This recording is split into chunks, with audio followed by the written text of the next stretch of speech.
आज आपण गुरुचरित्र अन्वयार्थ या ग्रंथातील 35वा अध्याय बघणार आहोत. याच्यामध्ये कचदेवयानी कथा आणि सीमंतिनीचे आख्यान असं वरती त्याचं हेडिंग आहे. कचदेवयानी कथा आणि सीमंतिनीचे आख्यान. पंचत्रिशत प्रसंगात कचदेवयानी कथा वर्तत आणिक सोमवार व्रत सामंतिनीच्या प्रसंगी.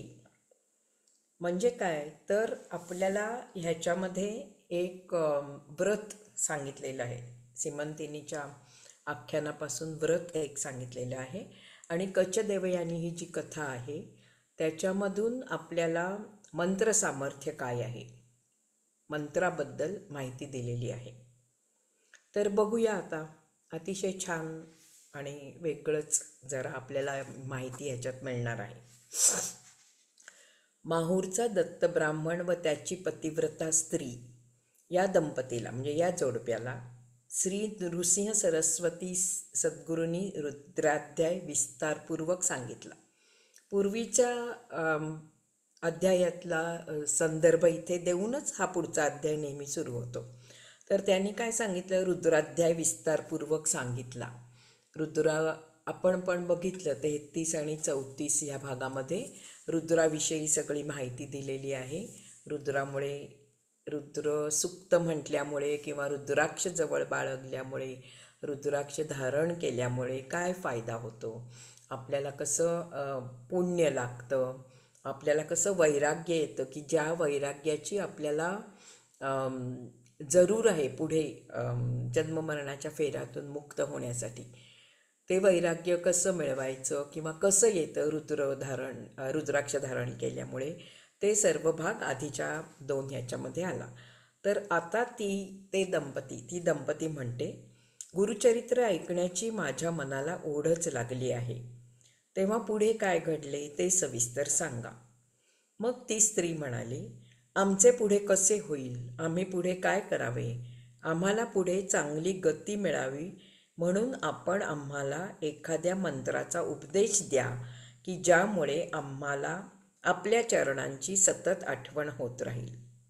श्री गुरु तिला म्हणाले, स्त्रियांनी मनापासून पतिभक्ती करावी, याशिवाय त्यांना दुसरा उपदेश काय द्यायचा. स्त्रियांना मंत्राचा उपदेश देऊ नये असे आहे, कारण दिलेला मंत्र निरुपयोगी होतो आणि मंत्र देणाऱ्याची मात्र हानी होते. तर आता फार पूर्वीच्या काळात हा ग्रंथ लिहिला गेला, तेव्हाच्या सामाजिक परिस्थितीला अनुसरून यातील सगळं वक्तव्य आहे किंवा ह्याबाबत याच्यामध्ये जे काय म्हटलेलं आहे ते म्हटलेलं आहे. आता तुम्ही म्हणाल की असं कसं, स्त्रियांनी काय केलं, आता स्त्रिया अंतराळात वगैरे सुद्धा जातात, ते सर्व ठीक आहे. त्या त्या कालानुरूप, त्या त्या परिस्थितीला अनुरूप म्हणजे किंवा त्या त्या परिस्थितीला अनुसरून असं प्रत्येक गोष्ट बदलत असतात, कायदे बदलत असतात, नियम बदलत असतात. पण हे आपला पूर्वीचा हा नियम होता. काय होता तो, स्त्रियांना मंत्राचा उपदेश देऊ नये, कारण दिलेला मंत्र निरुपयोगी होतो आणि मंत्र देणाऱ्याची हानी होते. जशी शुक्राचार्यांची पूर्वी हानी झाली. आता शुक्राचार्यांची, कचदेवयानी या कथेमध्ये शुक्राचार्य जे दैत्यांचे गुरु, आणि ती देवयानी त्या शुक्राचार्यांची मुलगी होती. तर त्या कहाणीमध्ये काय झालं हे ऐकूया आणि मग आपल्याला या मंत्राबद्दल जास्त समजून येईल किंवा स्त्रियांना मंत्र न देण्याचे कारण काय होते हे समजून येईल. स्त्रियांना मंत्र न देण्याचे कारण काय, शुक्राचार्यांच्या बाबतीत काय घडले होते, हे आम्हाला ऐकण्याची अतिशय उत्सुकता लागली आहे. तर हे सद्गुरू तुम्ही आम्हाला सांगा. श्री गुरु म्हणू लागले, पूर्वी दैव दैत्यांमध्ये नेहमी युद्ध होत असे. त्या युद्धामुळे दैत्यांचे सैनिक मरून पडले. आता शुक्राचार्य हे दैत्यांचे गुरु होते आणि बृहस्पती हे देवांचे गुरु होते आणि नेहमी देव आणि दैत्य ह्यांच्यामध्ये कुरबुरी चालत आणि युद्ध होत असत. दैत्यांचे सैनिक मरून पडले की दैत्यांचे गुरु शुक्राचार्य संजीवनी मंत्र म्हणून त्यांना पुन्हा जिवंत करीत असत. संजीवनी मंत्र हे मेलेल्याला जिवंत करण्यासाठी प्रभावी असा मंत्र होता. त्या काळात तो अस्तित्वात होता. आणि शुक्राचार्यांचे जे शुक्राचार्य हे जे दैत्यांचे गुरु होते त्यांना तो माहीत होता. त्यामुळे लढाईमध्ये दैत्य मरून पडले की शुक्राचार्य काय करत असत, संजीवनी मंत्र म्हणत असत आणि त्या दैत्यांना, त्या राक्षसांना पुन्हा जिवंत करत आणि त्यांना पुन्हा लढायला पाठवत. देवांचा राजा इंद्र वज्राने दैत्यांना मारून टाकत असे आणि शुक्राचार्यांनी संजीवनी मंत्र म्हटला की ते निशाचर राक्षस पुन्हा देवसैन्य मारण्यासाठी सरसावून येत असत. तेव्हा एक दिवस इंद्र कैलासावर भगवान शंकराकडे गेला आणि म्हणाला की त्यांनी त्यांना शुक्राचार्यांच्या मंत्राची हकीकत सांगितली की हे जे दैत्यगुरु शुक्राचार्य आहेत त्यांच्याकडे तो संजीवनी नावाचा मंत्र आहे आणि युद्धामध्ये आपण दैत्य सैनिक मारून तर टाकतो, पण लगेच ते शुक्राचार्य तो संजीवनी मंत्र म्हणून त्या सगळ्यांना जिवंत करतात आणि पुन्हा म्हणजे त्यांचं सैन्य कमीच होत नाही आहे आणि आपलं मात्र सैन्य कमी होत आहे, आपल्याकडे असा काही मंत्र नाही आहे. तेव्हा शंकरांनी रागावून नंदीला आज्ञा केली आणि त्याच्याकडून शुक्राचार्यांना पकडून आणले. शुक्राचार्य ध्यान लावून बसले असताना नंदीने त्यांना तोंडात धरले आणि अगस्त्य ऋषींनी आणि तोंडातून पकडून आणले. अगस्त्य ऋषींनी जसा समुद्र गिळून टाकला होता तसे शंकरांनी शुक्राचार्यांना गिळून टाकले. कित्येक दिवस शुक्राचार्य शिवशंकरांच्या उदरातच होते. पुढे शंकरांनाही या गोष्टीचा विसर पडला की आपण शुक्राचार्यांना गिळून टाकलेले आहे आणि आपल्या पोटामध्ये ते आहेत. आता बघा, हे सगळ्या पुराणातल्या गोष्टी आहेत, कथा आहेत, ऐकायच्या आपण की त्या कशासाठी सांगितल्या की मंत्राचं सामर्थ्य काय आणि मंत्र स्त्रियांना का देऊ नये, काय घडले ह्याच्यासाठी या गोष्टी आहेत सगळ्या. तर ते शुक्राचार्य शंकरांच्या पोटात राहिले. एक दिवस ते शुक्राचार्य मूत्राद्वारे शंकराच्या उदरातून बाहेर पडले. पूर्वी शुक्राचार्य नाव होते, पण आता त्यांना शिवाच्या उदरातून उत्पन्न झाले म्हणून त्यांना भार्गव असे नाव प्राप्त झाले. पुन्हा ते अमृतमंत्र किंवा संजीवनी मंत्र जपू लागले आणि दैत्य पुन्हा जिवंत होऊ लागले. इंद्राचं नेहमी वर्णन, इंद्र नेहमी रड्याच होता. काही झालं की घाबरायचा आणि इकडे तिकडे धावायचा. इंद्र पुन्हा विचारात पडला आणि देवगुरु बृहस्पतींकडे जाऊन पुन्हा म्हणाला, तुम्ही मूर्तिमंत विवेक आहात, तुम्ही काहीतरी युक्ती शोधून काढा. दैत्यांचे देव बघा कसे आहेत, त्यांना दैत्यांचं नशीब पण किती चांगलं आहे, त्यांना शुक्राचार्यासारखे गुरु भेटले आहेत आणि ते दैत्य सैन्य जिवंत करतात. तुम्ही एवढे आमचे गुरु असून तुम्हाला काहीच नाही, आपले सगळे देव मरत आहेत आणि जिवंत होत नाही आहेत, आपलं सैन्य कमी होत आहे, ह्याचं तुम्हाला काहीच कसं नाही. काहीतरी युक्ती लवकर शोधा आणि तुम्ही जर आमच्यावर कृपा कराल तर तुमच्यापुढे शुक्राचार्य म्हणजे काहीच नाहीत असं तो म्हणाला. असे म्हणून इंद्राने बृहस्पतींची पूजा केली.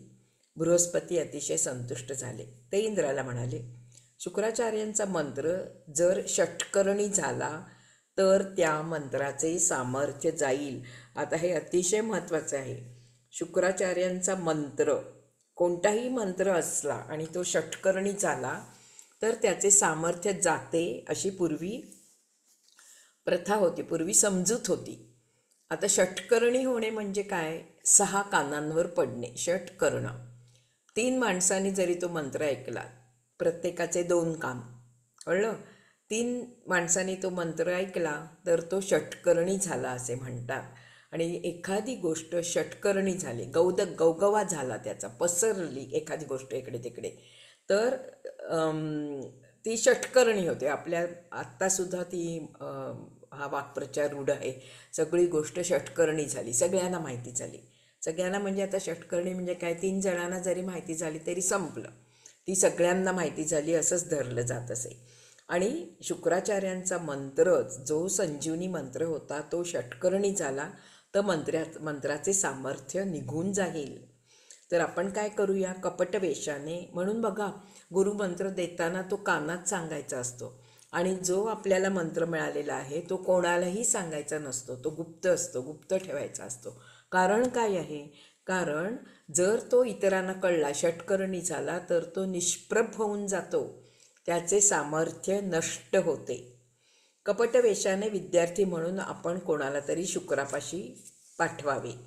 त्याने तो मंत्र शिकून घ्यावा आणि त्यात विघ्न आणावे, म्हणजे षटकर्णी करून निरुपयोगी करून टाकावा. असा विचार करून देवगुरूंनी, बृहस्पतींचा मुलगा होता कच, कच देवयानी आख्यान माहिती असेल तर त्याच्यात जे कचाचे वर्णन आहे किंवा कचाचा उल्लेख आहे तो बृहस्पतींचा मुलगा होता, देवांचा गुरु. तर त्यांनी कच याला विद्यार्थी म्हणून शुक्राचार्यांकडे पाठवले आणि कसेही करून प्रसंगी त्यांच्यापुढे देवांची निंदासुद्धा कर, कपटकारस्थान कर, पण संजीवनी मंत्र मात्र शिकून ये असे त्याला सांगितले. कच विद्यार्थी रूपाने शुक्राचार्यांकडे गेला. शुक्राचार्यांना साष्टांग नमस्कार केला आणि केविलवाण्या मुद्रेने त्यांच्यापुढे उभा राहिला. शुक्राचार्यांनी कोण आहेस, कोठून आलास, नाव काय वगैरे विचारले. तेव्हा कचाने विनंती केली, तुमची थोर कीर्ती ऐकून मी आलो आहे. मी ब्राह्मणाचा मुलगा आहे. आपली सेवा करून काही विशेष विद्या शिकावी, वेगळी अशी काहीतरी विद्या शिकावी म्हणून मी आलो आहे. तुमच्या पायाशी राहून मी तुमची सेवा करेन. आपण भक्तांवर कृपा करणारे आहात, अनाथांचे प्रतिपालक आहात असे कचाने काकुळतीने विनवले. त्यावेळी शुक्राचार्यांची कन्या देवयानी तिथे जवळच उभी होती. ती आता बघा, ती देवयानी त्या ब्राह्मण पुत्राला पाहून त्याच्या प्रेमात पडली. तिला तो एकदम प्रथमदर्शनी प्रेम म्हणतात तसं तिचं झालं. तिनेही वडिलांना सांगितले, हा ब्राह्मण पुत्र चांगला दिसतोय, त्याला आपण शिष्य करून विद्याभ्यास सांगावा. कच्च दिसायला सुंदर आणि सुलक्षणी होता. देवयानीला तर तो मदनासारखाच भासला. तिच्या मनात त्याच्याबद्दल आकर्षण निर्माण झाले आणि हाच आपला पती असावा असे तिच्या मनाने घेतले. कचा आपला पती व्हावा अशी इच्छा मनात धरूनच तिने कचाला विद्यादान करण्यासाठी ठेवून घेण्याचा आग्रह धरला. शुक्राचार्यांनीही मग कचाचा शिष्य म्हणून स्वीकार केला. कचाचा विद्याभ्यास सुरू झाला. दैत्यलोक त्यामुळे दुःखी झाले. दैत्याला कळले की हे काहीतरी कपटकारस्थान करून आता देवानी ह्याला पाठवलाय. दैत्यलोक दुःखी झाले. कपटवेशाने आलेला कच हा देवगणांपैकी एक आहे हे दैत्यांना माहिती होते. दैत्यांनी ओळखले होते. त्यांना अंदाज आला होता की अचानक हा ब्राह्मण पुत्र येतो तर काहीतरी कपटकारस्थान आहे त्याच्या मनामध्ये. त्यामुळे हा कच आमच्या गुरुकडून संजीवनी विद्या कदाचित शिकून घेईल, देवांना शिकवेल आणि आपले वाटोळे होईल याबद्दल दैत्यांची खात्री पटली. एक दिवस शुक्राचार्यांनी कचाला समिधा आणायला पाठवले. काही दैत्यही मदतीसाठी म्हणून त्याच्याबरोबर गेले. रानात गेल्यावर दैत्यांनी कचाला ठार मारून टाकले आणि ते गुरूंसाठी समिधा घेऊन परत आले. पण देवयानी मात्र कच कोठे आहे म्हणून त्यांना विचारू लागली. कच आल्याशिवाय मी जेवणारच नाही असे म्हणू लागली, विलाप करू लागली. तिचा निर्धार पाहून शुक्राचार्यांनी ध्यान लावले आणि बघितले कचाला, तर त्यांना कळलं की कचाला मृत्यू आला आहे असे त्यांच्या लक्षात आले. त्यांनी लगेच संजीवनी मंत्राने कचाला जिवंत केले, घरी आणले. असे आणखी काही दिवस गेले. दैत्यांचा कचाबद्दलचा राग आणि द्वेष वाढत होता. तेव्हा पुन्हा एकदा कच वनामध्ये गेला असता दैत्यांनी त्याला पुन्हा ठार मारले. याला पुन्हा शुक्राचार्य वाचवतीलच हे त्यांना माहिती होते. म्हणून दैत्यांनी कचाच्या देहाचे तुकडे तुकडे करून 10 दिशांना फेकून दिले. संध्याकाळी सूर्यास्त झाला तरी कच काही घरी आला नाही. म्हणून देवयानी पुन्हा काळजीत पडली. तिचं तर प्रेम बसलं होतं त्याच्यावर. ती आपल्या वडिलांना म्हणाली, कच माझा अत्यंत आवडीचा आहे, माझा प्राणसखा आहे, माझा वल्लभ आहे. तो मला दिसला नाही तर मात्र मी विष खाऊन जीव देईन असे म्हणून ती मोठमोठ्याने गळा काढून रडू लागली. आता प्रत्येक वडिलांची आपली मुलगी लाडकीच असते. त्याप्रमाणे शुक्राचार्यांची देवयानी अतिशय लाडकी कन्या होती.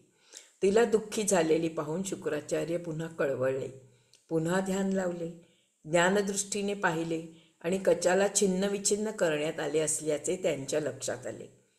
तरीही त्यांनी बघा संजीवनी मंत्राचं सामर्थ्य केवढं होतं. तुकडे तुकडे झाले असताना सुद्धा त्या मृत व्यक्तीला तुकडे जोडून जिवंत करता येत होतं, असं त्या संजीवनी मंत्रात सामर्थ्य होतं. आश्चर्य म्हणजे त्या मंत्राच्या विलक्षण सामर्थ्यामुळे छिन्नभिन्न झालेला कच पुन्हा जिवंत झाला, घरी आला. देवयानीला आनंद झाला. शुक्राचार्यांनीही मग देवयानीला प्रेमाने जवळ घेतले. दैत्य विचार करू लागले, काही केले तरी हा कच मरत नाहीये. मरत नाहीये म्हणजे त्याला मारलं तरी शुक्राचार्य पुन्हा त्याला जिवंत करतायत संजीवनी विद्येने. आपल्या गुरुचे स्वतःच्या मुलीवर प्रेम आहे आणि त्या प्रेमासाठी आणि त्या मुलीचे त्या कच्यावर प्रेम आहे आणि त्या प्रेमासाठी शुक्रगुरु त्या कच्याला दरवेळी वाचवत आहेत. तेव्हा त्यांनी असा विचार केला, आता एकादशी येईल तेव्हा कच्याला मारायचे, त्याची राख करून टाकायची आणि शुक्राचार्यांच्या पेयामध्ये मिसळून त्यांना प्यायला द्यायची. ते पेय प्यायला देऊया अशी युक्ती करण्याचे ठरवून एकादशीच्या दिवशी कच्याला कोणत्या तरी कारणाने बाहेर नेले, त्याला ठार मारले. नंतर शुक्राचार्यांसाठी मद्य तयार करताना दैत्यांनी कच्याच्या हाडांचे सुद्धा चूर्ण करून टाकले. सगळं त्याचं चूर्ण करून टाकलं, त्याची राख करून टाकली, जाळून चूर्ण करून त्याची राख जाळून राख करून मद्यात चांगली मिसळून ते मद्य शुक्राचार्यांना प्यावयास दिले. शुक्राचार्यांची दैत्यांवर सुद्धा प्रीती होती, त्यामुळे त्यांनी ते मद्य बेसावतपणे प्राशन केले. नंतर देवयानी कच्याला आणण्यासाठी शुक्राचार्यांना विनवू लागली, कारण संध्याकाळ झाली, कच काही कुठे दिसेना. देवयानी पुन्हा रडायला लागले. शुक्राचार्यांनी पुन्हा ध्यान लावले, ज्ञानदृष्टीने पाहिले, तेव्हा कच त्रिभुवनात अख्खं तिन्ही लोक धुंडाळले तरी कुठेही दिसेना. देवयानीला अतिशय दुःख झाले आणि कन्येच्या मोहाने शुक्राचार्यांनी ज्ञानदृष्टीने पुन्हा ध्यान लावून विचारपूर्वक शोध घेतला. तेव्हा कच त्यांना आपल्या स्वतःच्या देहातच तुकडे रूपाने राख रूपाने बसलेला आहे असे आढळून आले. तेव्हा आता पुढे कसे आणि काय करावे असा त्यांना विचार पडला. ते देवयानीला म्हणाले, आता कच येणार नाही, कारण तो माझ्याच पोटात शिरला आहे. त्याला कसे बरे बाहेर काढता येईल? कारण त्याला जर बाहेर काढायचे असेल तर मला मृत्यू पत्करावा लागेल. तू त्या कचाची इतकी अभिलाषा धरू नकोस. असे शुक्राचार्यांनी सांगितल्यावर देवयानी म्हणाली, त्याच्याशी लग्न करून आम्ही दोघांनी तुमच्याजवळ तुमची सेवा करत राहावे अशी माझी मनापासून इच्छा होती. कचच माझा पती आहे असे मी मनाने ठरवले होते. मी मनाने त्याला वरले होते. आता जर तो परत येणार नसेल तर मी पण प्राणत्याग करीन आणि मरून जाईन. शुक्राचार्य आणखीन संदेहात पडले. त्यांचा गोंधळ उडाला. कच्याला परत आणले तर मला स्वतःला मरण पत्करावे लागेल असे ते म्हणू लागले. हे ऐकून देवयानी त्यांना म्हणाली, सगळ्यांना तुम्ही वाचवता आणि तुमचा कसा मग प्राण जाईल? असं कसं होईल? हे मोठं आश्चर्यच आहे. शुक्राचार्यांनी तिची समजूत पटण्यासाठी सांगितले, संजीवनी मंत्र माझ्याशिवाय दुसऱ्या कोणालाही माहिती नाही. तेव्हा जर मीच मरण पावलो तर माझ्याबरोबर तो मंत्रसुद्धा जाईल. मग मला कोण जिवंत करणार? ते पुढे म्हणाले, मंत्र कोणालाही सांगू नये असा नियम आहे, कारण मंत्र षटकर्णी झाला तर तो निष्प्रभ होतो, काम करेनासा होतो. त्यामुळे तुला कच मिळेल पण माझे प्राण जातील. देवयानीची काही समजूत पटेना. ती वडिलांच्या हातीपायी पडून विनवू लागली, मंत्र मला शिकवा, संजीवनी मंत्र मला शिकवा. तुम्ही काय करा, मंत्र म्हणा, मग कच जिवंत होईल. नंतर मी मंत्र म्हणीन आणि तुम्हाला जिवंत करीन. साधं गणित तिने मांडलं. शुक्र देवयानीला म्हणाले, स्त्रियांना मंत्र देऊ नये, तसे करण्याने अनेक दोष लागतात असे वेदशास्त्र आहे. स्त्रियांनी पतिभक्ती करावी, त्यांनी मंत्रशक्ती ग्रहण करू नये. स्त्रियांना मंत्र दिला तर मला दोष लागेल आणि मंत्रसत्व म्हणजे मंत्रातील शक्ती नष्ट होईल, मंत्र निरुपयोगी होईल. आता इथे म्हटलंय कोणताही मंत्र षटकर्णी झाला तर तो निरुपयोगी होत असतो. षटकर्णी झाला म्हणजे काय? म्हणजे अशी तेव्हा समजत होती. 3 जणांनी ऐकला, 6 कानांवर पडला की तो निरुपयोगी होतो. आता हे स्त्रियांच्या पोटामध्ये काही राहत नाही. स्त्रियांना जर मंत्र दिला तर त्या सगळीकडे सांगत सुटतात. सगळीकडे राहू दे, पण कमीत कमी त्यांनी एका जरी स्त्रीला आपल्या सखीला सांगितला, ती आणखीन सांगेल कोणाला तरी, कारण स्त्रियांच्या मनात काहीही, पोटात काहीही राहत नाही. आणि स्त्रियांच्या पोटात काहीही राहत नाही, का राहत नाही याची पण एक कहाणी आहे, याला अनुसरून नाही आहे, पण आता इथे आलाचाही उल्लेख म्हणून मी सांगते. महाभारतामध्ये, महाभारताचं आपल्याला सगळ्यांना महाभारत माहिती आहे. आणि कुंतीला कर्ण नावाचा जो पुत्र झाला सूर्यापासून, तो विवाहापूर्वी झालेला होता. आणि तेव्हासुद्धा लग्न लग्न न होता मूल झालं असेल की समाजामध्ये निंदा लाल असती आणि नाचक्की होत असे.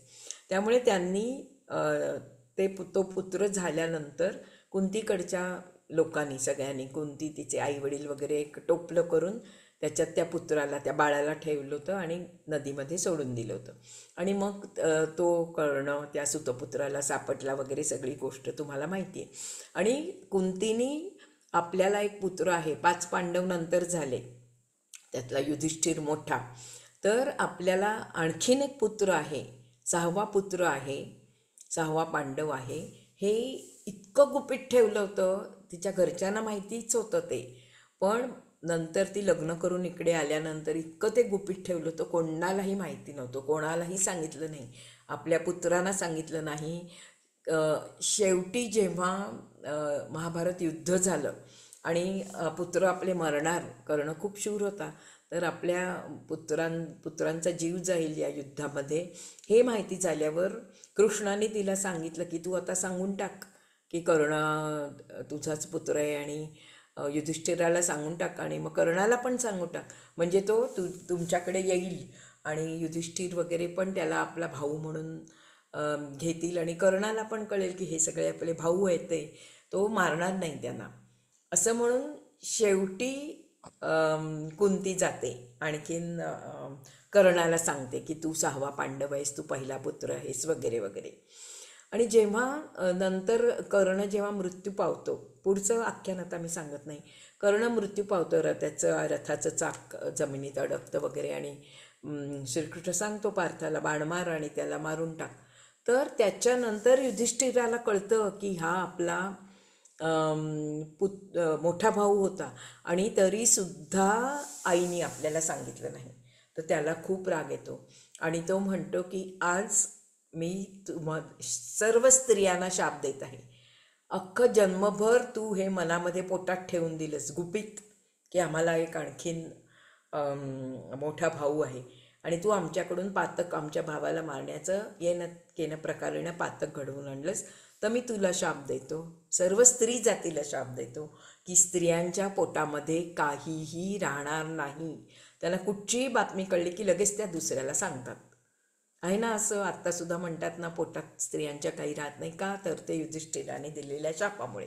मग आता अशा स्त्रियांना जर महत्त्वाचा असा मंत्र दिला, मंत्राचं काय नियम आहे, 6 जणांना 3 जणांना कळला, षटकर्णी झाला की तो निष्प्रभ होतो, म्हणून स्त्रियांना मंत्र दिला तर तो निष्प्रभ होण्याची शक्यता जास्त असते, म्हणून स्त्रियांना मंत्र देऊ नये. आणि म्हणून शुक्राचार्य म्हणाले, स्त्रियांना मंत्र दिला तर मला दोष लागेल, कारण स्त्रियांना मंत्र देणं म्हणजे तो निष्प्रभ करणं असं आहे. मंत्राची शक्ती, मंत्रसत्व नष्ट होईल, मंत्र निरुपयोगी होईल.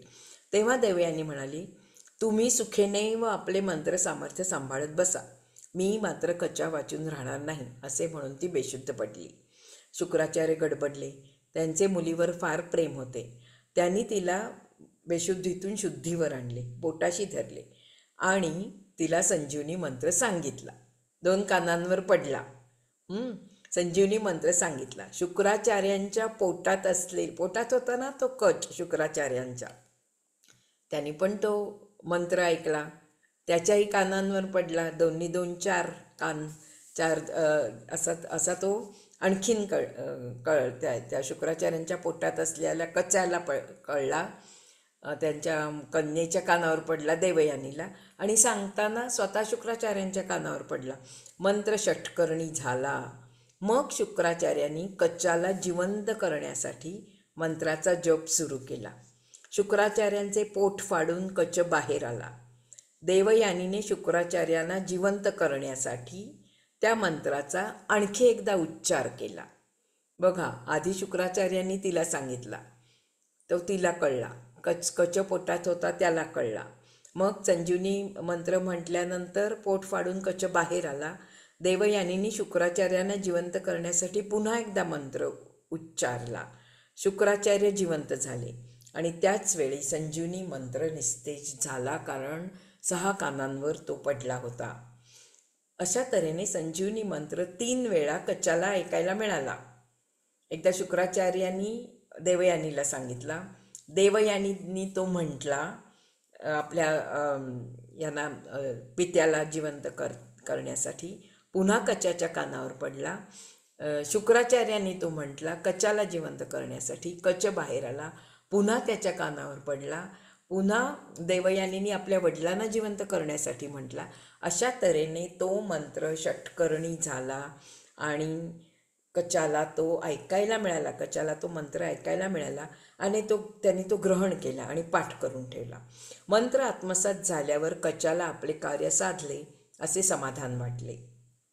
शुक्राचार्यांना नमस्कार केला आणि दैत्य माझा द्वेष करतात, मला सारखे दैत्य मारून टाकतायत, तर मी तेव्हा मला आता निरोप द्यावा, मी जातो, अशी विनंती केली. तो पुढे म्हणाला, आपल्या दयेने आणि कृपेने मी खूप विद्या शिकलो आहे. माझ्या मनोकामनाही आपल्या कृपेनेच पूर्ण झाल्या आहेत, असे म्हणून त्याने शुक्राचार्यांचे पाय धरले. शुक्राचार्यांनी त्याला आनंदाने आणि संतोषाने निरोप दिला. तेव्हा देवयानींनी पुढे येऊन कचाच्या अंगावरील वस्त्राचा पदर धरला आणि तू माझा पती हो म्हणून आणि इथेच राहा अशी कळकळीची विनंती केली.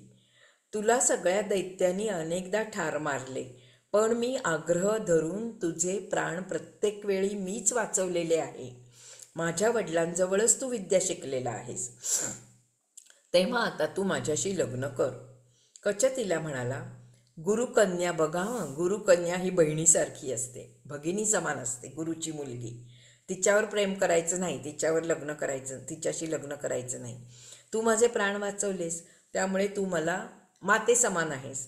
तुझ्याशी लग्न केलं तर मला डबल दोष लागेल आणि सर्व ऋषी मला दूषण देतील, नावे ठेवतील. बहीण असलेल्या देवयानीने लग्नाचा आग्रह धरू नये असे त्याने वारंवार विनवले. देवयानीला खूप राग आला. तिने लगेचच कचाला शाप दिला, तुझी विद्या व्यर्थ होईल, शिकवलेले सगळेच्या सगळे तू लगेचच विसरून जाशील. माझ्या अंतःकरणात जी आशा होती तिची तू निराशा केलीस, तुला लवलेशही विद्या येणार नाही. कचाने तिला उत्तर दिले, तू उगाचच मला शाप देत आहेस, पण तुला ब्रह्मकुळातला पुरुष पती म्हणून मिळणार नाही, हे लक्षात ठेव. तुझे वडील शुक्राचार्य हे ब्रह्मज्ञानी असून अमृत संजीवनी मंत्र जाणणारे आहेत, पण तो मंत्र त्यांनी तुला शिकवल्यामुळे तो मंत्र यापुढे चालणार नाही, तो निष्प्रभ झालेला आहे. मला जरी तो मंत्र ऐकायला मिळालेला आहे, हे तू म्हणतेस ते खरं आहे, पण त्या मंत्राचं सामर्थ्य सगळं नष्ट झालेलं आहे. कशामुळे नष्ट झालं? तुझ्यामुळे नष्ट झालेलं आहे. तू त्यांना आग्रह केलास की तो मंत्र मला शिकवा, मग त्याने तो स्त्रीला शिकवला आणि स्त्रीला मंत्र सांगू नये असा नियम होता, तरी त्याने तो तुझ्या हट्टापायी सांगितला, त्यामुळे त्या मंत्राला काही अर्थ नाही, आता तो निष्प्रभ झालेला आहे, असा तिला उलट शाप दिला आणि कच निघून गेला. त्यामुळे इंद्राच्या म्हणजे देवांच्या राज्यात सर्वत्र आनंद झाला. दैत्यांच्या राज्यात मात्र मेलेले दैत्य पुन्हा आता जिवंत होईनात. अशा तऱ्हेने शुक्राचार्यांचा संजीवनी मंत्र निरुपयोगी झाला. त्यासाठी स्त्रियांना मंत्र देत नाहीत. म्हणजे स्त्रियांच्या एक तर पोटात काही राहत नाही, ही एक गोष्ट झाली, आणि स्त्रियांना मंत्र दिला तर तो लवकर षटकर्णी होण्याची शक्यता असते, म्हणून स्त्रियांना मंत्र देऊ नये असा नियम तेव्हा होता. आणि तरीसुद्धा दैत्यगुरु शुक्राचार्यांनी तिला, आपल्या मुलीला तो मंत्र दिला आणि खरोखरच तो षटकर्णी झाल्यामुळे तो निष्प्रभ झाला. श्री नृसिंह सरस्वती सद्गुरू तिला पुढे असे म्हणाले, स्त्रियांचे मुख्य साधन पतिसेवा हे आहे. त्यांनी पतीच्या किंवा गुरूंच्या सांगण्यावरून व्रत, उपवास इत्यादी करावेत. म्हणून त्यांना म्हणजे स्त्रियांना मंत्र देत नाही. तेव्हा सावित्री विनयपूर्वक त्यांना म्हणाली, आतापर्यंत पुष्कळ व्रतांचे आचरण मी केले आहे, तरी देखील आपण आता मला एखादे व्रत नेमून द्यावे. आपणाशिवाय दुसऱ्या कोणाचीच काहीच माहिती नाही. आपल्या चरणांची सेवा हेच माझे आता वास्तविक व्रत आहे. आपण विश्वाचे आणि आमचेही तारक आहात. तुमच्या चरणांपाशी माझी भक्ती नेहमी राहील असे आपण करावे. असे म्हणून त्या स्त्रीने नृसिंह सरस्वती सद्गुरूंचे पाय धरले आणि कृपा करा अशी ती त्यांचे चरण कमल पकडून प्रार्थना केली. श्री गुरु तिला म्हणाले, ज्या योगे तुझ्या सौभाग्याला स्थिरता येईल, तुझ्या पतीला राज्य मिळेल, असे एक व्रत मी तुला सांगतो. तुमचे वाक्य आम्हाला प्रमाण आहे, तुम्ही सांगाल तसे आम्ही करू, असे ते जोडपे सद्गुरूंना म्हणाले. तेव्हा श्री नृसिंह सरस्वती सद्गुरू अतिकौतुकाने त्या दंपतीला म्हणाले, पूर्वी ऋषींनी विचारणा केल्यावरून हे व्रत सुतांनी त्यांना सांगितले असा इतिहास आहे. सूत ऋषींना म्हणाले, तुम्हाला एक मनोहर असे व्रत सांगतो. निर्विकल्प, निरामय, शांत, नित्यानंद अशा परमेश्वराची पूजा करण्याचे एक व्रत मला माहीत आहे. ते स्त्री किंवा पुरुष कोणालाही करता येते आणि ते व्रत करणाऱ्याला त्यांचे अभिष्ट चिंतन म्हणजे त्यांना सगळे अभिष्ट प्राप्त होते, सर्व गोष्टी त्यांना प्राप्त होतात, सर्व सुखे प्राप्त होतात. व्रत करणारा कोणताही मनुष्य असो, स्त्री असो, पुरुष असो, कसाही असो, विरक्त असो, आसक्त असो, विषय उपभोगाची लालसा धरणारा असो नसो, सकाम कसाही असो, त्याने पूर्ण भक्तीने जर हे व्रत केले तर त्याच्यावर भगवान शंकर प्रसन्न होतात. संसार महासागरामध्ये सगळेच जण गटांगळ्या खात आहेत, पण त्यांनी जर या शिवव्रताचे आचरण केले तर ते संसार महासागर तरून जाऊ शकतात. स्वर्ग व मोक्ष या दोन्हीचे अधिकारी ते होऊ शकतात, असे वेदशास्त्रात सांगितले आहे. बघा आता काय आहे ते. सोमवारी भगवान शंकराचे पूजन करण्याचे हे व्रत विशेष महत्त्वाचे आहे. त्यामुळे सर्व प्रकारचे कल्याण होते. बघा काय आहे हे व्रत. सोमवारी दिवसभर उपवास करावा, रात्री जेवण करावे, ब्रह्मचर्य पाळावे आणि वैदिक लौकिक विधीप्रमाणे भगवान शंकराचे पूजन करावे. हे व्रत संध्याकाळी म्हणजे उपवास सोडल्यानंतर हे व्रत कोणीही करू शकतो. ब्रह्मचारी, गृहस्थाश्रमी, कुमारिका, सुवासिनी इतकेच नव्हे तर विधवा स्त्रियासुद्धा हे व्रत करू शकतात. हे व्रत करण्याचा अधिकार सर्व वर्णांना, सर्व आश्रमांना, प्रत्येक व्यक्तीला आहे. असे हे सोमवारचे व्रत त्या दंपतीला सांगून श्री नृसिंह सरस्वती सद्गुरूंनी त्या व्रताचे आख्यानही सांगितले. म्हणजे गोष्ट आता प्रत्येक ह्याच्यामागे आपण कसं म्हणतो, सायन्स काय म्हणतं की प्रत्येक ह्याला काहीतरी हे लागतं, पुरावा लागतो, काहीतरी ते सिद्ध करण्यासाठी प्रयोग करून हे केले, कोणता तरी पुरावा असेल मगच ते सगळेजण मान्य करतात. त्याचप्रमाणे पूर्वीसुद्धा तसंच होतं.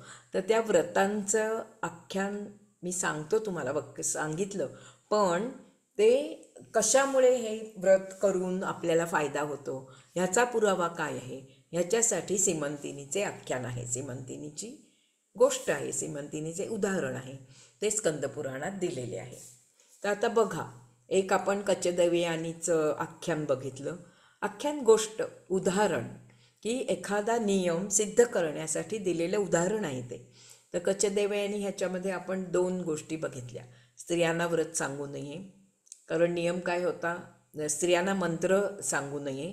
नियम काय होता, मंत्र षटकर्णी झाला तर तो निष्प्रभ होतो. आणि त्या कथेमध्ये आपण बघितलं की मंत्र स्त्रियांना सांगितला, निष्प्रभ झाला.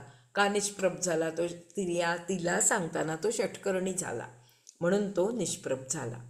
आता इथे काय आहे, हे जे सोमवारचं व्रत सांगितलेलं आहे त्या व्रतामुळे सगळ्यांचे कल्याण होते. त्याला पुरावा काय, तर बघा त्याच्यासाठी हे सीमंतिनीचे आख्यान आहे.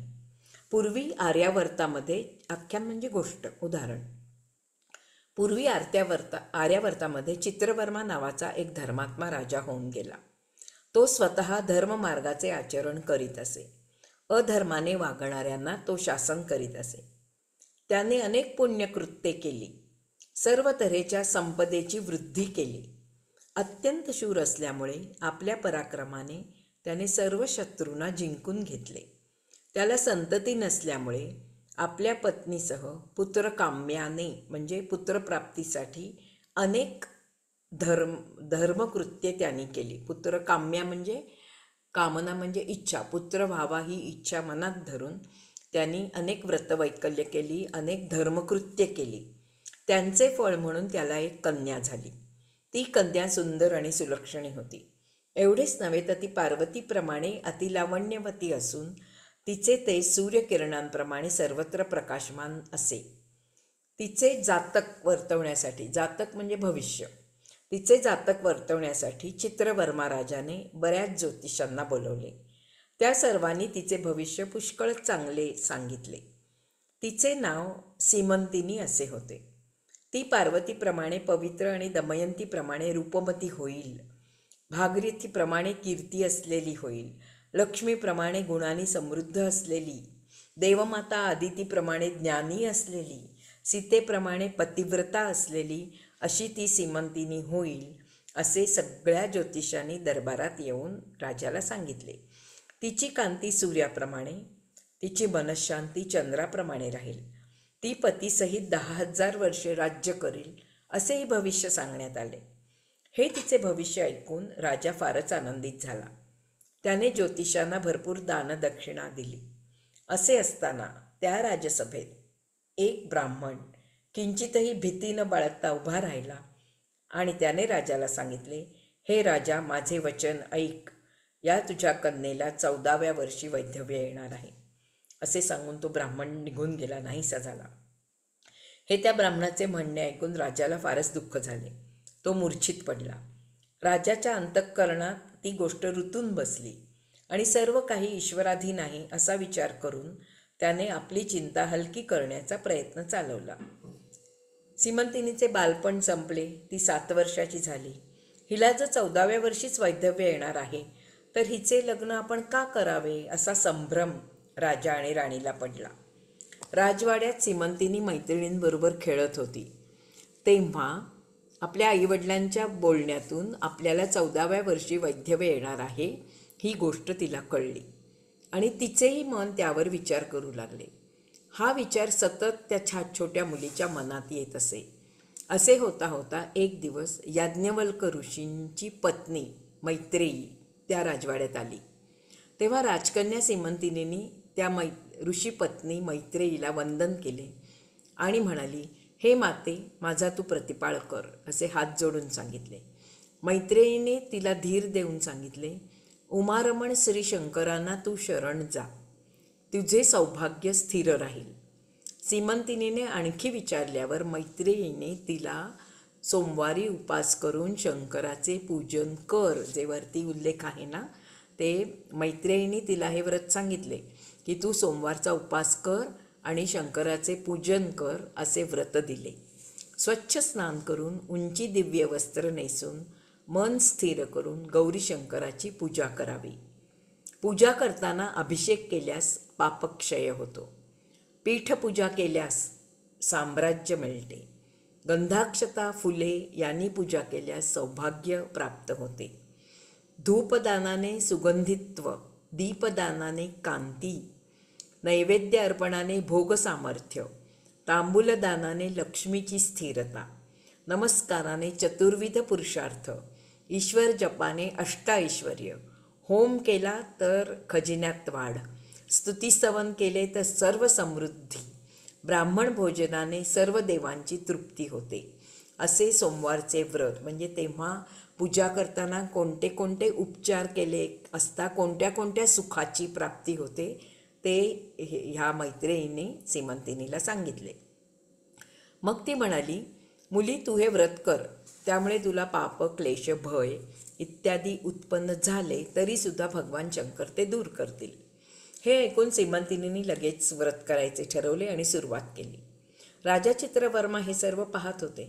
मुलगी विवाहाला योग्य झाली. तिचा विवाह केव्हा होईल, कसा होईल, करावा की नाही याची चिंता त्यांना सतावत होती. राजाने विचार केला, जाऊ दे, लग्न तर करून द्यावे, मग तिच्या नशिबात असेल ते होईल. तिला चांगला वर शोधण्यासाठी सर्वत्र दूत पाठवले. दमयंती नळ, नळ दमयंतीचं आख्यान आपल्याला माहिती आहे. दमयंती नळ यांच्या वंशातील इंद्रसेन राजाचा मुलगा चंद्रांगद याची निवड झाली. सीमंतिनी कन्या लग्न करून चंद्रांगदाला दिली गेली. मोठ्या थाटामाटाने लग्न सोहळा पार पडला. सगळ्यांची बोळवण करून जावयाला मात्र ठेवून घेतले, कारण सीमंतिनी कन्येवर राजाचे फार फार प्रेम होते. राजपुत्र सासूरवाडीस, बघा तो झाला घर जावई. राजपुत्र सासूरवाडीस राहत असताना एक दिवस यमुना नदीत जलक्रीडेसाठी गेला होता. त्याचबरोबर इतरही बरेच लोक व लवाजमा होता. राजकुमार आनंदाने नदीत पोहत होता आणि अचानक नदीच्या मध्यभागी तो पाण्यात बुडाला. सगळीकडे आकांत झाला. राजकुमार बुडाला, राजकुमार बुडाला, त्याला बाहेर काढा, असा कल्लोळ सुरू झाला. राजकुमार नदीच्या मध्यभागी पाण्यात बुडाला असा बोभाटा सुरू झाल्यावर नाव घेऊन अनेक जण त्या ठिकाणी गेले आणि राजकुमाराला शोधू लागले. काठावर सैनिक उभे होते. त्यांनी धावत राजवाड्यात जाऊन राजकुमार बुडाला अशी राजाला वार्ता सांगितली. राजाच्या मनात जे भय होते, राजाला वाटले आपल्या मनात जे भय होते ते झाले. ती वार्ता ऐकून तो मूर्छित पडला. राजकन्या ती बातमी ऐकून प्राण देण्याच्या तयारीला लागली. राणी शोक करू लागली. सगळीकडे हाहाकार उडाला. काही वेळाने सावध झाल्यावर चित्रवर्म्याने सीमंतिनीला शांत करण्याचा प्रयत्न केला. सीमंतिनी ईश्वराला उद्देशून म्हणू लागली, हे त्रिपुरांतका, 14व्या वर्षी वैधव्य येणार हे ऐकून मी तुम्हाला शरण आले होते ना. तुमच्यासह दर सोमवारी गौरीचे पूजन केले ते व्यर्थच झाले म्हणायचे.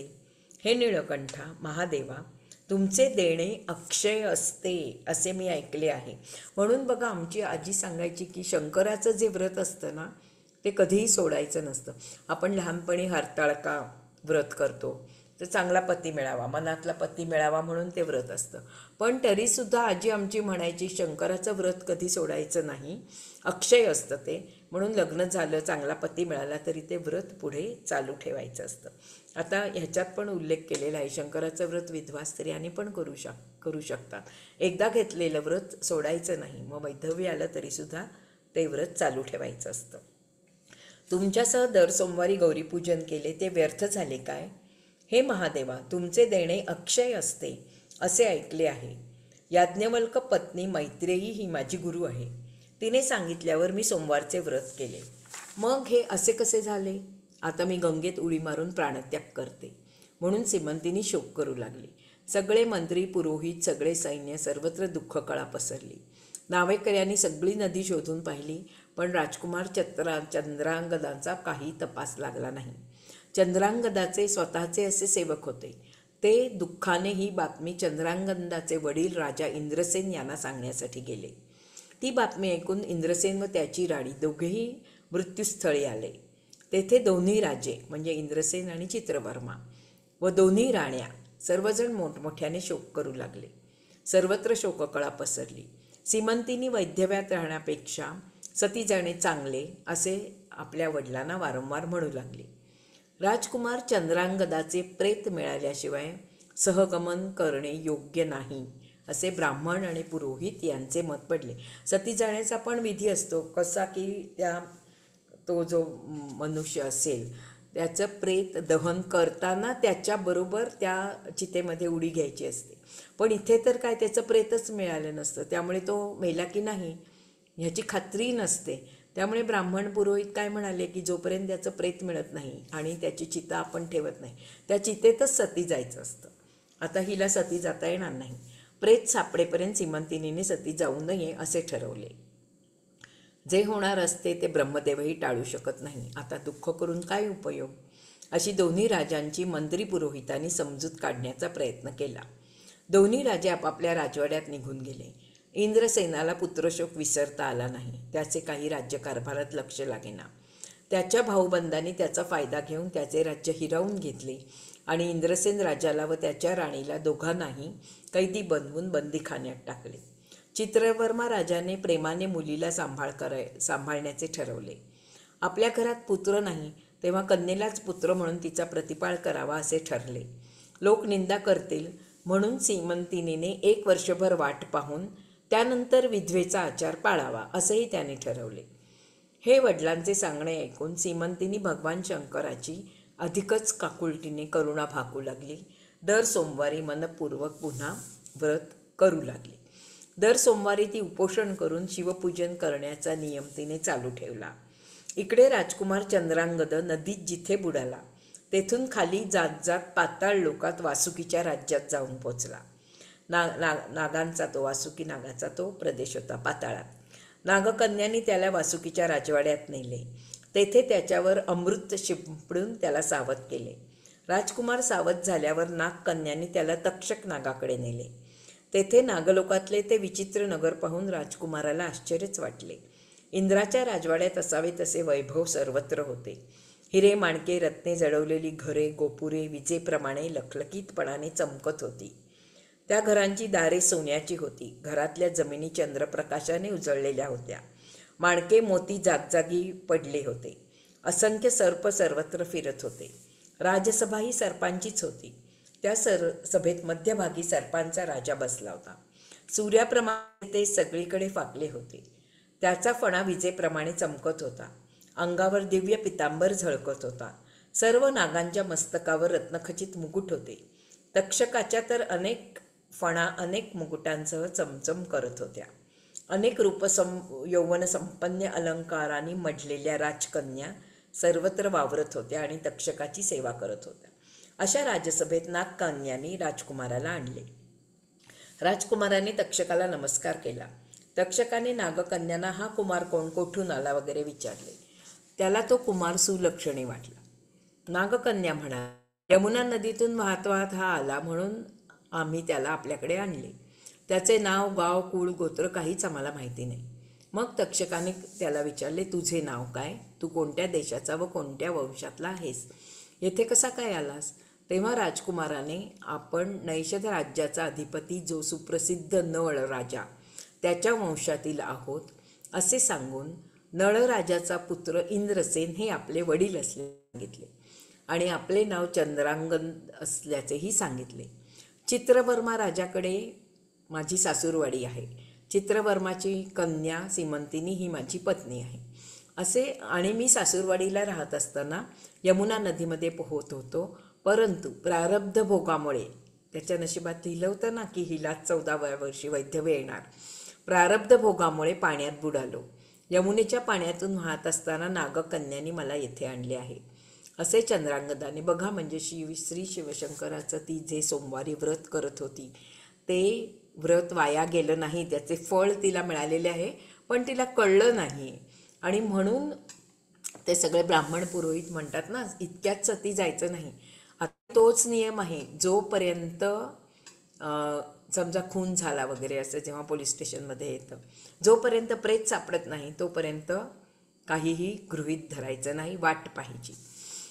तर यमुनेच्या पाण्यातून वाहत असताना सुदैवाने नागकन्यांनी आपल्याला पाहिले आणि येथे आणले.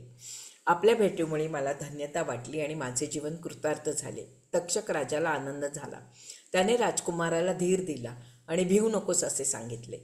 चंद्रांगद निर्मळ मनाचा असल्यामुळे तक्षकाने त्याला तुमच्या कुळात नेहमी कोणत्या देवाची पूजा तुम्ही करता, म्हणजे तुमचे कुलदैवत कोण आहे असे विचारले. तेव्हा राजकुमाराने अत्यंत आनंदित होऊन देवशंकर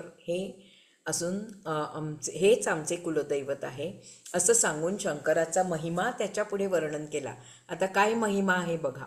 सर्व देवांचा देव म्हणजे सदाशिव असून त्याच्या वामभागी उमा विराजमान आहे. ज्याच्या रजोगुणापासून सृष्टीकर्ता ब्रह्मदेव जन्मला आणि ज्याच्या सत्वगुणापासून सृष्टीचा प्रतिपालक विष्णू जन्मला त्या शिवाची आम्ही पूजा करतो. ज्याच्या तमोगुणापासून एकादश रुद्रगण उपजले आणि म्हणूनच ज्याला प्रलयकर्ता म्हणतात त्या ईश्वराला आम्ही पूजतो. सृष्टी उत्पन्न करणाऱ्या उत्पादकाचाही उत्पादक असून, म्हणजे ब्रह्मदेव त्याच्यामुळे उत्पन्न झाला. सृष्टी उत्पन्न करणाऱ्या उत्पादकाचा तो उत्पादक आहे. सृष्टीच्या उत्पत्ती, स्थिती आणि लय याचे तोच कारण आहे. तेजाचेही तेज असणाऱ्या त्या भगवान शंकराची आम्ही पूजा करतो.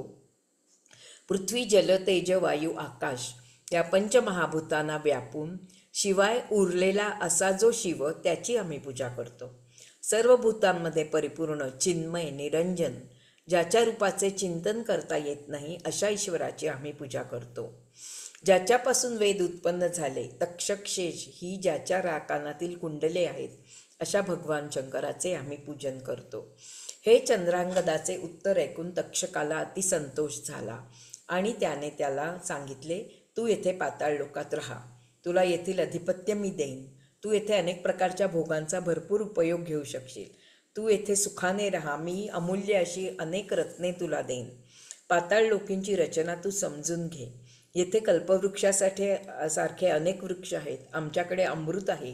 कोणालाही स्वप्नातही दिसणार नाही ते अमृत. जसे पाणी भरून ठेवावे तसे रांजण भरून आम्ही ठेवलेले आहे.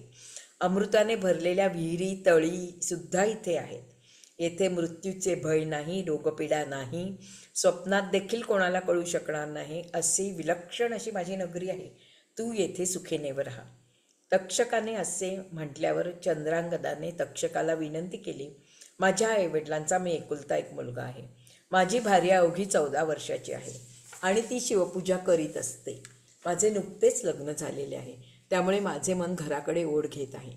आई वडील माझ्यासाठी दुःखी असतील, त्यांना भेटले पाहिजे. मी मरण पावलो असे समजून माझी पत्नी आणि तिच्या पायी माझे आई वडील असे सर्वजण प्राणत्याग करतील. तुमच्या पायाचे दर्शन झाले, मी संतुष्ट झालो आहे. तुम्ही माझे प्राण वाचवलेत, तर आता तुम्ही माझ्या आईवडिलांची माझी भेट घडवून द्या. माझी पत्नी तिथे माझी वाट बघत असेल. हे त्याचे बोलणे ऐकून तक्षकाला समाधान वाटले. त्यांनी अनेक रत्नभरणे चंद्रांगदाला दिली, भरपूर अमृत प्यायला दिले. ती त्याच्या स्त्रीला म्हणजे सीमंतिनीला देण्यासाठी अमृत कलश दिले. कल्पवृक्षांची फळे, वस्त्रे, भूषणे, पृथ्वीलोकात अपूर्व दुर्मिळ अशा अनेक अमूल्य वस्तू तक्षकाने चंद्रांगदास दिल्या आणि वर त्याला आश्वासन दिले, जेव्हा जेव्हा तू आमची आठवण करशील तेव्हा तेव्हा तुझ्या मदतीला येऊन आम्ही तुझे काम सिद्धीला नेऊ. याखेरीज वस्त्रे, वाहने यांच्याबरोबर तक्षकाने एक घोडाही त्याला दिला आणि तो घोडा कसा होता, जेथे पाहिजे तेथे मनोवेगाने जाता येत असे. मनाच्या वेगाला काही मर्यादा नाही. आता इथे आपण बसलो आहे, आपलं मन कधी इंग्लंड अमेरिकेत जाऊन पोचेल सांगता येत नाही, क्षणार्धात. तर असा मनोवेग असलेला, अशा मनोवेगाने धावणारा घोडा त्याला दिला. तक्षकाचा निरोप घेऊन त्या घोड्यावर आरूढ होऊन एका नागकुमाराला बरोबर घेऊन जेथे तो बुडाला होता तेथे तो येऊन पोचला. त्याच ठिकाणी पाण्यातून घोड्यासह बाहेर आला व नदी तीरावर उभा राहिला. त्या दिवशी सोमवार होता. सीमंतिनी आपल्या सख्यांसह नदीवर स्नानासाठी आली होती. सर्वजणींनी एक पुरुष पाण्यातून घोड्यावर स्वार होऊन बाहेर पडलेला आहे.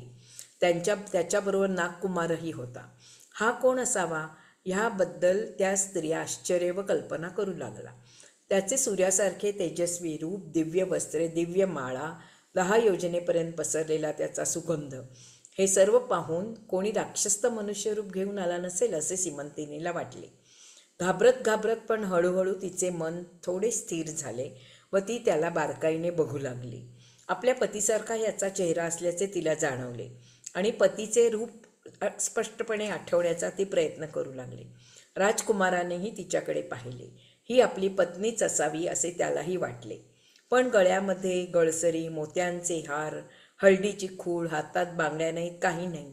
ती एका विधवेसारखीच दिसत होती, चिंतेने व्याकुळ झालेली, रूपाची सर्व कळा गेलेली, अशी ती आपल्या पत्नीची सादृश्य असणारी स्त्री असावी असे त्याला वाटले. तोही पत्नीचे रूप स्पष्टपणे आठवण्याचा प्रयत्न करू लागला. सीमंतिनीला जवळ बोलवून, तुझा जन्म कोणत्या कुळातला, तुझा पती कोण, इतक्या लहानपणी तू अशी का कोमजलेली आहेस, का शोक करतेस वगैरे विचारले. ते ऐकून सीमंतिनी लज्जित होऊन स्वतः काही बोलली नाही, पण सख्यांना म्हणाली, आपली सर्व हकीकत याला सांगा. सख्यांनी सगळी हकीकत त्याला सांगितली आणि ही आता सोमवारचे व्रत, तिचा नवरा कसा पती बुडून गेलेला आहे आणि सोमवारचे व्रत उपवासपूर्वक ती करत आहे आणि म्हणून व्रताच्या स्नानानिमित्त आम्ही येथे आज आलो आहोत, हे सर्व सांगितले. तिच्या सासरच्यांची परिस्थिती कशी आहे ते सांगितलं भाऊबंदांनी तिच्या आईवडिलांचे राज्यही घेतले, त्यांना कैदेत ठेवले, ते सगळं सगळं त्यांना सांगितलं. तेव्हा त्यांनी ओळखलं की ही आपली पत्नी सीमंतिनीच आहे. परंतु तेव्हा तो काही बोलले नाही. तो फक्त एवढेच म्हणाला, तुम्हास कोठेतरी पाहिल्यासारखे वाटते पण नीटसे आठवत नाही. आपले नाव काय? तिला सीमंतिनीला आपल्या पतीची आठवण आली आणि दुःखाचा आवेग आला. डोळ्यातून अश्रुधारा वाहू लागल्या आणि ती जमिनीवर दुःखाने निश्चित पडली. नंतर तिला तिच्या तोंडावर थोडे पाणी उडवून त्याने सीमंतिनी शांत राहा असे सांगितले आणि तिला म्हणाला, माझे नाव सिद्ध आहे. नंतर तिच्या जवळ जाऊन तिचा हात हातात घेऊन अत्यंत प्रेमाने तिला म्हणाला, मी तुझ्या पतीला पाहिले आहे, मला माहिती आहे तो जिवंत आहे, तू सुखाने राहा आणि तू केलेल्या व्रताच्या पुण्यामुळे तुझा पती लवकरच येथे येईल, चिंता करू नकोस. आजपासून बरोबर 3 दिवसांनी तुला त्याचे दर्शन घडेल. तुझा पती माझा जीवश्च कंठस्थ मित्र आहे. सदाशिव महादेवाची शपथ घेऊन मी सांगतो की तू कोणताही संशय मनात धरू नकोस, कोठेही हे सांगू नकोस की असा असा कुमार मला भेटला होता आणि 3 दिवसांनी माझे पती येणार आहेत, हे कोठेही सांगू नकोस असे तिला एकटीलाच विश्वासात घेऊन सांगितले. तिला प्रेमाचा उमाळा आला. प्रेमाचे भाव तिच्या डोळ्यातून शतगुणाने प्रकट झाले आणि तिच्या मनात विचार आला, हाच माझा पती असला पाहिजे. त्याच्यानंतर परंतु त्याने सांगितलं होतं ना की 3 दिवस तू हे कोणाला सांगू नकोस, तुझा पती येईल. त्याप्रमाणे तिने करायचे ठरवले. त्याच्यानंतर ह्या घोडेस्वाराने, त्याला तो आता मनोवेगाचाच घोडा होता, घोड्यावर स्वार झाला. वासुकी पुत्राला घेऊन अतिशीघ्र आपल्या नगरापाशी जाऊन पोचला. स्वतः नगराबाहेर थांबून त्याने वासुकी पुत्रास नगरात जाऊन शत्रूला निरोप देण्यास सांगितले. शत्रूला प्रथम गोडी गुलाबीने राज्य आईवडिलांच्या स्वाधीन करायला सांग. जर त्यांनी ऐकले नाही तर तुमचा संहार होईल असे सांग. चंद्रांगद वासुकीपुत्रा असे म्हणाल्यानंतर वासुकीपुत्र नगरात गेला. राज्य बळकावून राजभवनात बसलेल्या नगराधिपतीस त्याने खणखणीत सांगितले, सहकुटुंब तुम्ही लगेचच चंद्रांगदाच्या भेटीसाठी चला. तो पाताळ लोकात गेला होता आणि तो परत आलेला आहे. तक्षक नाग त्याचा मित्र आहे.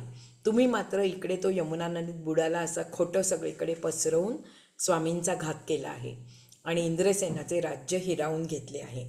जर तुम्हाला प्राणांची चाड असेल तर ताबडतोब इंद्रसेनाला आणि त्याच्या पत्नीला मुक्त करा आणि राज्य देऊन टाका. तरी नगरसेवक तो नगराधीश घाबरला. त्यांना मुक्त केले, त्याचे राज्य त्याला मिळाले. नंतर इंद्रसेनाला तुरुंगातून बाहेर काढण्यात आले. नाना तऱ्हेची वस्त्रे अलंकार देऊन सिंहासनावर बसवले. तुमचा पुत्र चंद्रांगद वासुकीच्या भेटीला गेला होता व तो परत आला आहे. राजा आनंदी झाला. राजा आणि राणी त्यांच्या डोळ्यातून आनंदाश्रू वाहू लागले आणि ते अति आनंदाने पुन्हा मूर्छित पडले. त्याला शुद्धीवर आणले आणि वासुकीपुत्राने सांगितले, दुःख विसरा, आनंद साजरा करा, तुमचा पुत्र तुमच्या भेटीला येत आहे. मग चित्रांगद आईवडिलांना जाऊन भेटला. त्याच्यानंतर तो त्यांना म्हणाला, माझ्यासाठी तुम्ही किती कष्ट सहन केले आहेत. आणि मग नागलोकात असताना काय काय झाले तिथले सगळे वर्णन, ते आता बरंच कथानक आहे, ते आता मी सांगत नाही. मग त्यांनी त्याला सांगितलं की आता आपण चित्रवर्मा राजाकडे म्हणजे सीमंतिनीच्या वडिलांकडे निरोप पाठवायला पाहिजे की तुमचा जावई जिवंत आहे. मग त्यांनी त्याच्या आईवडिलांनी म्हणजे चित्रवर्मा राजाकडे निरोप पाठवला. इंद्रसेन राजा म्हणाला, माझी सून मोठीच दैवमान आहे. तिच्या व्रतामुळे आणि धर्मामुळे माझा बळी पडलेला मुलगा वाचला. तिने शंकराची आराधना केली आणि आपले सौभाग्य स्थिर ठेवले. माझी सून सौभाग्यवती असल्यामुळेच माझा मुलगा वाचला. असे म्हणून इंद्रसेनाने चित्रवर्म्याकडे सर्व वार्ता लिहून दूतांबरोबर पाठवली. चित्रवर्माही आनंदित झाला. पतिमृत झाला अशा समजुतीने पत्नीने वैधव्य दीक्षा धारण केल्यानंतर पती जिवंत परत आला तर त्याच्याशी पुन्हा विवाह करावा लागतो असा धर्मशास्त्राचा नियम असल्यामुळे इंद्रसेन राजा पुन्हा सर्व वऱ्हाड घेऊन चित्रवर्मा राजाच्या नगरीला चंद्रांगदाला घेऊन आला. धूमधडाक्याने पुन्हा चंद्रांगद व सीमंतिनी यांचा विवाह पार पडला. चंद्रांगद अत्यंत प्रेमाने सीमंतिनीस भेटला. पाताळ लोकातून आणलेल्या अमूल्य वस्तू तिला भेट दिला. कल्पवृक्षाची फळे दिली, अमृताचा कलश दिला इत्यादी इत्यादी पुढे वर्णन केले आहे. आता बघा, सोमवारी उपास करून गौरीहरांची पूजा करण्याचे असे व्रत सीमंतिनीने केले, म्हणून ती इष्टतो कार्यभाग साधू शकली, असे श्री नृसिंह सरस्वती सद्गुरूंनी त्या दंपतीला सांगितले. हे व्रत तूही कर, म्हणजे तुझे सौभाग्य अखंड राहील. तुम्हाला कन्यापुत्र अशी संततीही होईल. हे आमचे वाक्य आहे, हे लक्षात ठेवा. आणि मग ह्या व्रताचा महिमा त्यांनी तिला सांगितला आणि तेव्हापासून हे व्रत पृथ्वी तलावर अस्तित्वात आले आणि सर्व स्त्रिया नंतर हे व्रत करू लागल्या. तर येथे आपण आज थांबूया. आपल्याला 2 कथा ह्याच्यामध्ये कळलेल्या आहेत. स्त्रियांना मंत्र, आणि त्या कथांचं सार काय आहे? स्त्रियांना मंत्र सांगू नये, गोष्ट षटकर्णी होते, आणि मंत्र षटकर्णी झाला तर तो निष्प्रभ होतो. आणि दुसऱ्या सीमंतिनीच्या कथेमध्ये आपल्याला एक अतिशय महत्त्वाचे असे शंकराचे व्रत समजले आहे. सोमवारी दिवसभर उपास करायचा, संध्याकाळी नैवेद्य दाखवून उपास सोडायचा आणि षोडशोपचारे श्रीशंकराची पूजा करायची. हे ते व्रत आहे. आणि त्याच्यामुळे आपल्याला सर्व ऐश्वर्य, धन, धान्य, सर्व काही, सर्वाची ज्ञान, किंवा आपल्या पतीचं सौभाग्य, पतीचं आयुष्य वाढतं, सौभाग्य मिळतं, पुत्र पुत्री सगळं भरपूर आपल्याला मिळतं. आणखीन सर्वार्थाने आपला उत्कर्ष होतो, सर्वार्थाने आपल्याला सर्व सुखे मिळतात, असा ह्या व्रताचा महिमा आहे. आणि त्याच्यासाठी सीमंतिनीची गोष्ट सांगितली आहे. तिने व्रत केल्यामुळे तिच्या नवऱ्यावरचं अरिष्ट टळलं आणि तो जिवंतपणे परत आला, तिचं वैधव्य टळलं. धन्यवाद. आता नंतर आपण उद्या ह्याच्यातच आणखीन पुढे काय म्हटलं आहे ते उद्या बघूया. थँक्यू. धन्यवाद मॅडम, धन्यवाद. खूप समजावून छान सांगत आहेत मॅडम, मस्त. हो, थँक्यू. षटकर्णी मंत्र, मी जसं तुम्हाला सांगते की मंत्र किंवा जास्त उच्च ज्ञान सांगायचं नसतं, आणि स्त्रियांना पण का सांगू नये हे छान मॅडमनी सांगितलं. तर कारण मंत्र सांगितला कोणाला की त्याची पावर नष्ट होते, हे जसं महत्वाचं आहे, तसं अजून दुसऱ्या पण बऱ्याच गोष्टी मंत्राच्या आहेत की आपल्याला अनुभव आल्याशिवाय आपल्याला दुसऱ्यांना सांगण्याची पात्रताच येत नाही. आधी आपण अनुभव घेतला पाहिजे. आता कालच मला एक मेसेज आला, आता पंचतत्व शिकवलं, मी यांना ट्रीटमेंट देऊ का? आधी सगळ्यांना स्वतःचं अनालिसिस मी करायला सांगितलंय. स्वतःवर उपाय करा, घरातल्यांवर करा, मग दुसऱ्यांना द्यायच्या फंदात पडलं पाहिजे. पण काय होतं, आपण शिकलं ना की आपल्याला सगळ्यांना सांगूनच मोकळं व्हायचं असतं. जसं शिवसरोदय शास्त्र, मग रस्त्यावरच्या कोणाला सांग, भाजीवाल्याला सांग, कामवाल्यांना सांग, घरातल्या नवऱ्यांना सांगा, मुलांना सांगा, असं सगळ्यांचं होऊन जातं. स्वतः तर इम्प्लिमेंटेशन झिरो, स्वतः अनुभव घेणं झिरो. तर या गोष्टी मंत्र सिद्ध करणे म्हणून सुद्धा एक असं आहे की मंत्र सिद्ध असेल तरच त्याचा फायदा मिळतो. आता सिद्ध मंत्र म्हणजे काय? तर तो मंत्र हजारो लाखो वेळा म्हणून म्हणून म्हणून म्हणून म्हणून त्याचा अनुभव आलेला असावा लागतो, तर तो सिद्ध होतो. आपल्याला बरेच मंत्र सिद्ध करून घ्यावे लागतात आणि काही सिद्ध मंत्र असतात. तर सिद्ध मंत्राच्या बाबतीत हे असं झालेलं असतं, म्हणजेच सामूहिक चेतना पेरली गेलेली असते त्या मंत्राची. जसं गणेशाने बुद्धी वाढते, असं का आहे? तर गणेश मंत्र म्हणून म्हणून म्हणून म्हणून लोकांनी अनुभव घेतलेले आहेत. एकाला अनुभव आला तर दुसऱ्याला लगेच येणार, वातावरणातून येणार, तिसऱ्याला येणार. जसं आपण बघितलं, कलेक्टिव्ह सामूहिक चेतना पेरणी म्हणजे काय? जर या हवेत, या ब्रह्मांडात एखादी समजूत आपण पेरली तर तिचा परिणाम, तिचा फरक म्हणा, सगळ्यांना अनुभवता येतो. तसेच मंत्रसिद्ध मंत्र असे कार्य करतात. पण तो सुद्धा सिद्ध मंत्र जरी असला तरी सतत सतत सतत सतत म्हणावा लागतो. गुरुमंत्र सुद्धा कोणाला सांगत नाहीत. गुरुमंत्र सुद्धा आपल्याला गुरुनी कानात सांगितलेला असतो. गुरु सुद्धा मोठ्याने सांगत नसतो. तर हे सगळं मंत्रांचं सुंदर कळलं आणि बऱ्याच गोष्टी कळल्या. आज उशीर झालाय, थोडंसं ध्यान करू चला. श्वासावर लक्ष ठेवायचंय सगळ्यांनी.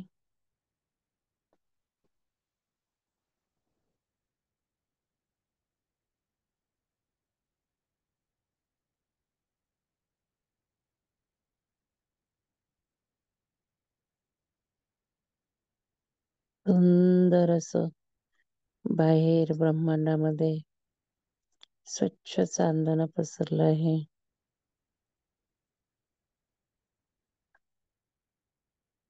आपण आज वॉकिंग मेडिटेशन करूयात. वॉकिंग मेडिटेशन मध्ये ऍक्च्युली चालतात, चालत चालत मेडिटेशन करतात. पण व्हिज्युअलायझेशन करूयात आपण. व्हिज्युअलायझेशन करत करत करत चालूयात. परवाच नीलिमा मॅडम आणि मी एका सुंदर फार्म हाऊसला भेट दिली. तुम्ही स्टेटसवर बघा व्हिडिओ, खूप छान फार्म हाऊस होतं. चला सगळ्यांना तुम्हाला घेऊन जाते मी तिकडे.